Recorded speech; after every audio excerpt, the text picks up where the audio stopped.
Kedua adalah terkait dengan sistem merit dalam konteks pengadaan. Jadi kenapa tadi misalnya P3A teman-teman honorer itu tidak bisa langsung diangkat? Karena kita pun tidak mau melanggar undang-undang, karena undang-undang itu harus melalui proses seleksi. Tapi seleksi bagi tenaga non ASN itu sesungguhnya itu diberikan afirmasi 100%. Jadi sepanjang tadi formasinya diusulkan, kemudian mereka ikut mendaftar, ya ikut mendaftar, maka kemungkinan besar untuk lulus jadi P3K itu bisa 100% sebagaimana disampaikan oleh Bu Menteri. Jadi termasuk di Papua, Pak. Papua itu afirmasinya bahkan untuk CPNS-nya pun berbeda gitu ya. Karena begitu dia tidak lulus NAB maka menggunakan peringkat. Dan bahkan Pak Pimpinan, Papua itu 2021 itu formasinya 28.000 itu sampai sekarang, Pak. Cuma persoalannya mohon maaf di daerah berganti-ganti orang, Pak. Dan itu di luar kewenangan kami. Sehingga begitu orangnya ABCD tiba-tiba adil aja di EFGH kan gitu ya.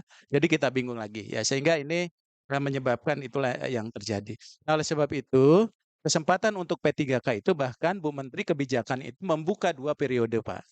Jadi ketika periode 1 tidak terpenuhi seluruhnya, maka silakan masuk ke periode kedua.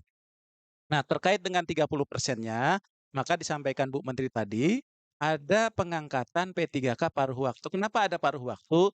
Karena ada pemerintah daerah tidak bisa membayar sesuai P3K penuh waktu. Oleh sebab itu, maka diberikan paruh waktu itu supaya dibayarnya tidak dengan belanja pegawai dulu, supaya tidak mengganggu 30% tadi. Akan tetapi bagi mereka yang paruh waktu tadi, dia punya kesempatan untuk tetap dapat NIP yang sama. Sehingga dia memiliki legalitas hukum dengan status kepegawaiannya. Jadi begitu nanti Pemdanya sudah memiliki anggaran untuk membayar secara penuh, maka dia boleh langsung diangkat. Tapi dia tetap sudah memiliki NIP. Kemudian selanjutnya Pak, itu tadi terkait yang sampaikan Bu Menteri, apakah boleh tadi pengembangan kompetensi itu boleh sekarang bagi P3K sepanjang dia tidak mengganggu jam kerja yang bersangkutan. Karena P3K itu dikontrak untuk memenuhi kinerja, dia guru dan sebagainya. Termasuk pemenuhan tadi apabila dia akan dipindah sepanjang masih dalam satu wilayahnya boleh, Pak. Misalnya di sini kelebihan guru mata pelajaran.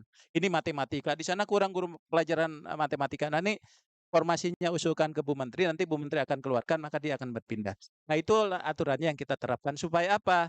Nanti antara formasi yang kita keluarkan dengan database dengan BKN secara teknis itu nyambung, Pak. Oh, ternyata orang ini sudah pindah ke tempat lain.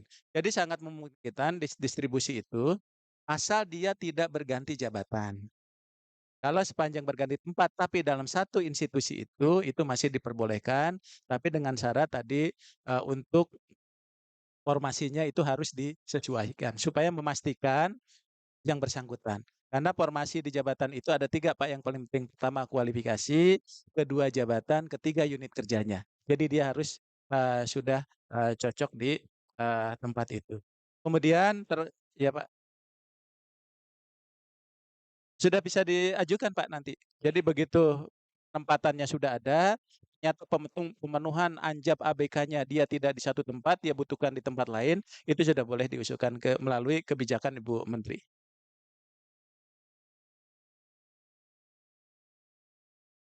Kalau setelah mengajukan nanti Pak, nanti kita telaah apakah betul nanti kebutuhannya itu di sekolah lain misalnya. Nanti kita tinggal komunikasi dengan BKD-nya Pak. BKD-nya nanti yang akan mengusulkan, karena kita harus pastikan juga orang pindah itu dia ada pekerjaannya. Ada beban kerjanya, jangan sampai pindah hanya dekat rumah tapi pekerjaannya nggak ada. Nah, itu yang kita butuhkan itu sebetulnya di situ. Ya, gitu Pak. Atau pindah malah sekolahan yang nggak ada. Nah, itu ya repot lagi.